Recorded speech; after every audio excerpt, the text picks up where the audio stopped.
I'm Kaela Croushorn, and today we're going to be talking about the case of Santobello versus New York. The defendant, Santobello, was indicted for 2 felonies. He first entered a plea of not guilty on each count. After negotiations, the prosecutor agreed to allow the defendant to plead guilty to a lesser offense. The defendant withdrew his pleas of not guilty and agreed to guilty to lesser offenses. The court accepted the plea. At sentencing, however, a new prosecutor was unaware of what had transpired earlier and requested the maximum sentence.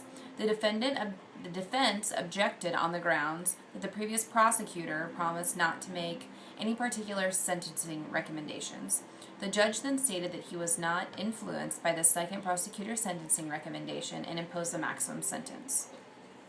In response to this turn of events, the Supreme Court declared that the sentence should be declared unconstitutional as a matter of due process. I agree with the lower court's ruling of this case. Even though a prosecutor can give a sentencing recommendation as part of a plea agreement, it is still the judge's discretion to sentence the defendant as long as he follows the sentencing guidelines, whether it be the minimum or the maximum sentence. I disagree with the Supreme Court because if the sentence that the lower judge imposed on the defendant was in the realm of the sentencing guideline, it should not have been overturned.